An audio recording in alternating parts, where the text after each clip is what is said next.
योगेन चित्तस्य पदेन वाचा मलं शरीरस्य च वैद्यकेन योपाकरोत्तं प्रवरं मुनीनां Patanjali Pranjali Ramatosmi. I bow before the noblest of sages Patanjali, who brought serenity of mind by his work on yoga, clarity of speech by his work on grammar, and purity of body by his work on medicines. With this prayer, let us begin our sadhana to overcome all kinds of sufferings, to lead a life with holistic health, happiness, and harmony. To officially inaugurate our Yoga Day function, we are joined by our esteemed guests, Srimati Kamala Bharadwaj and Sri Surendran, and our respected director, Sri K.S. Das Gupta, and Sri Krula Joseph, our Dean Student Activities. Now to begin our program, may I now request Sri Krula Joseph, Dean Student Activities, to welcome our guests and gatherers. And today we should take a pledge that all of us will, including me, we will practice yoga every day. And I believe that we will have a unique culture in IIST, that entire IIST fraternity is practicing yoga at least for a few minutes per day. With this, let me come to my present duty of welcoming all of you. You know that today we have Srimati Kamala Bharadwaj, founder of Satya Foundation. Srimati Bharadwaj has been a proponent of yoga since 1998. Kamala Bharadwaj has a vast experience in teaching, continuously excelling herself in her academics. She has secured MSc in Yoga, Bachelor of Naturopathy and PG Diploma in Yoga, apart from her MBA, International Business and BCom degrees. Actually, she has been influenced by Sri B.K.S. Iyengar. She has taken up studies in yoga. She teaches yoga and gives yogic therapy to various chronic illness. She has been awarded Aryabhatta International Award in 2015 for yoga and yoga kala sadhaki for her exemplary service in the field of yoga. She was known for her excellent academic career, and she was handpicked by the Youth Affairs Ministry to represent India for participation in Commonwealth Day celebrations at Colombo in Sri Lanka, held from 12th to 14 March 2007. She has conducted more than 100 free awareness camps on yoga across the globe. Today we are really fortunate to have Srimati Bharadwaj as the guest of the day, and she is going to have interaction and discussions with the faculty and staff. With this, let me extend a warm welcome to Srimati Kamala Bharadwaj to this program.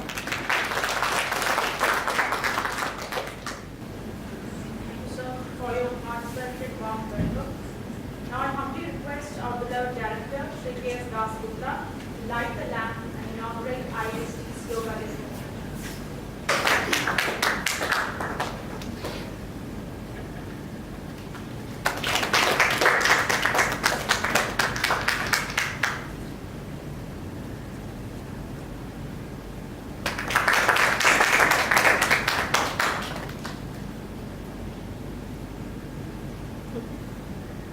So much, sir.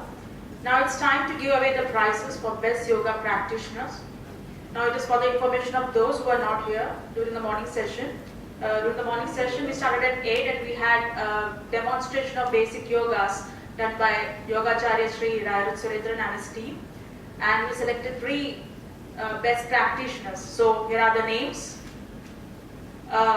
Somnath Chakravarti. I request Sri Rayarudh Surendran to give away the prize.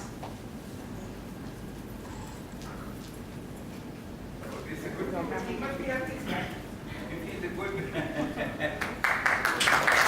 we have Ms. Danya, research scholar. Please come forward, Danya.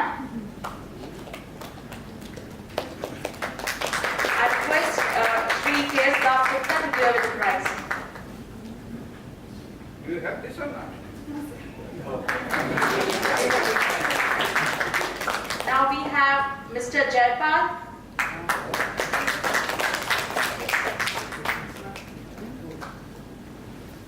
I request Srimati Kamala Bharadwaj to give away the prize.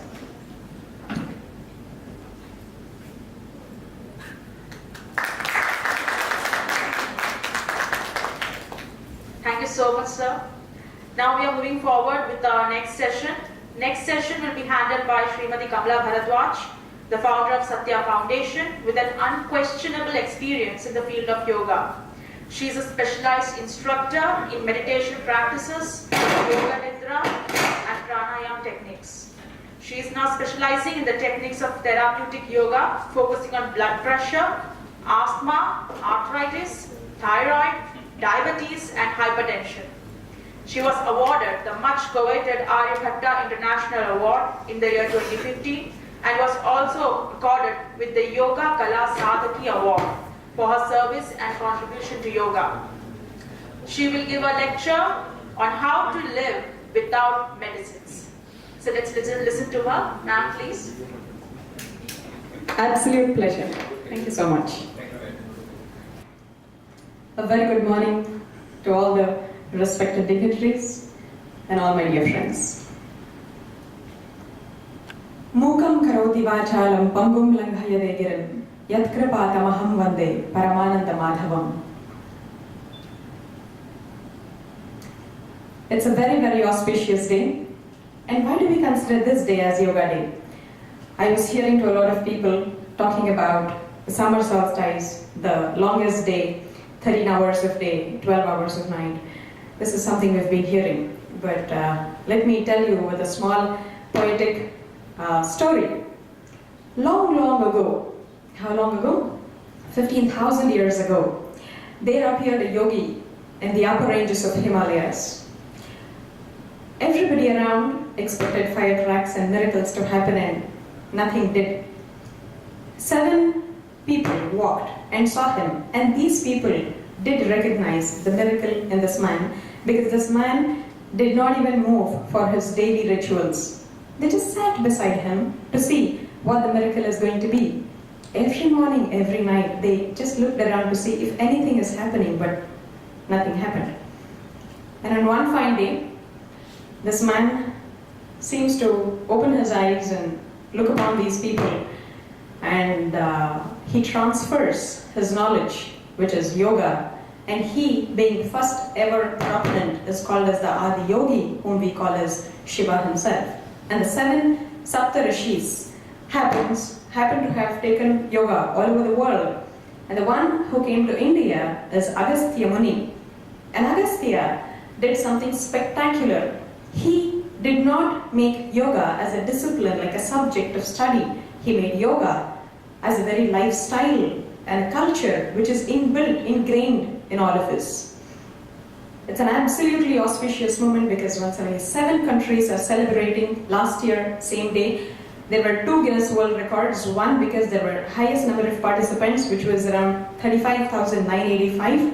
And another Guinness record happened last year on the same day because it was headed by none other than our Prime Minister Narendra Modi, and 84 countries as 84 nationalists participated, and this was highest ever to happen. So it's a brilliant day. Now in yoga, we consider this day to be very special because for us, this starts the sadhana pada from June to December, and December to June is called as the Kaivalya pada. Now, so this is about Yoga Day. So is this strictly for this day? And why are we making days? This is a very interesting thing. Valentine's Day, Mother's Day, Father's Day, Cancer Day, all kinds of days.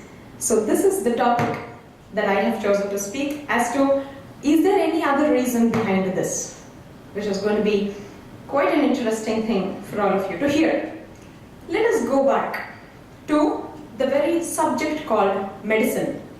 When did it evolve and how did it evolve? As long as we can date back. Long, long ago when you had cold and cough, your mother would make a kashaya and give it to you. And now you end up taking some kind of medicine. Yeah? Why is it that after a point, allopathy, which was not really known before, has now become the so-called mainstream medication, and all other forms have been sidelined and called as alternative systems. If I say this is the main day and this is an alternate day, we are already putting it down, correct? We already, at the back of my mind, we have a certain position given to this. Why did this happen?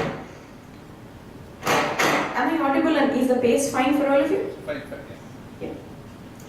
So long back, around during the 19th century, even in a place like America, all kinds of medications were highly popular, starting from the D.P. Palmer's chiropractic. Chiropractic came up with the philosophy that everything has its root with brain and the spine, and there started chiropractic, allopathy, homeopathy, Ayurveda, naturopathy, Tibetan medicine, Chinese medicine. India has its own various forms. The Ayush department has come up. Ayush stands for Ayurveda, Yoga, Unani, Siddha, homeopathy, all kinds of medication. Now it so happened that when these kinds of medications were coming up, in 1900s, America discovered oil, the biggest devil that we see. After this happened, they also discovered how to fool Arabs. Now, in the process, what happened, which most of us don't know, is what I have come to tell you as the highlight of the story is, three people, the richest, got together. John Rockefeller, Andrew Carnegie, D.P. Morgan. These three people got together and said, you know what, we have so many systems of healing that I just mentioned. Can we not have something as the scientific medicine?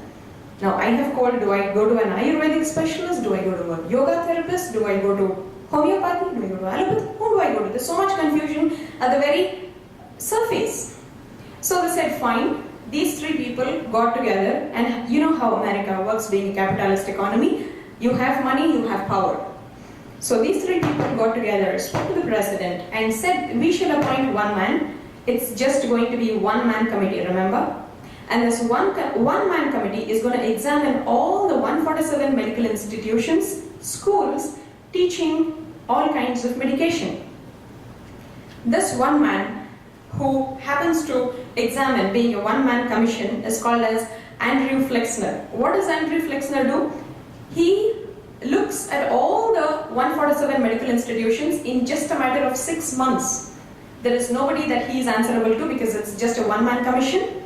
And he declares that 47 are scientific and the remaining 100 are unscientific. Why? Because they're not practicing allopathy. And you cannot fool somebody with yoga or Ayurveda, but you can with allopathy.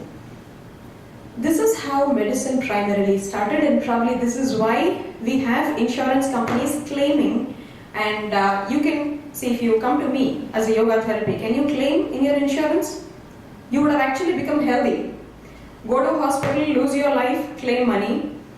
Come to an Ayurveda specialist or a yoga specialist, regain your health, but you cannot claim money. So this is all happening with something called as the money laundering system. But we are getting into something much deeper in understanding what is the root of all these medicines. What is medicine primarily? For every ill, we have a pill. The British Medical Journal published by B.M. Hegde saying, though every pill we take for an ill, remember, every pill is also followed by another ill. Now, with this philosophy, we need to understand what does disease do to a human body. The entire medical fraternity has been feeding onto us, diseases cause death. No, I strongly disagree. Disease does not cause death. Disease can only, at max, cause pain, suffering, lack of energy. It does not cause death. Death is a happenstance. If disease was only to cause death, our ancestors should have been alive today. So where are we heading?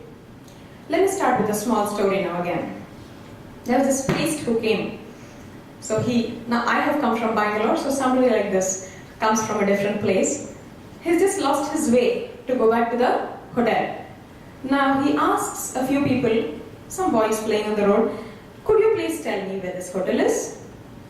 They say, yeah, kids, you give them something, they're always motivated to tell you. So he tries to look around to see if he has some chocolates to share. No, he has some tickets. Tickets for what? To come and listen to whatever he is delivering as a lecture. He thought, okay, let me give it to them. They'll probably be very happy. He thinks to himself, my lecture, free pass. So he wants to give it to people. So they say, why have you come here? What do you do? He says, I am delivering a lecture. What is it about? What is it about? How to attain moksha. Path to heaven. These boys start laughing. This man is taken by surprise. Why are you laughing? Arey, you don't know the way to your own hotel. You tell us way to heaven. This is all that you are making in the most esteemed institution you are in. Do we know how to be healthy? How to be happy? How to keep up our relationships? This is the most primary thing which even animals do. Look where we've come up.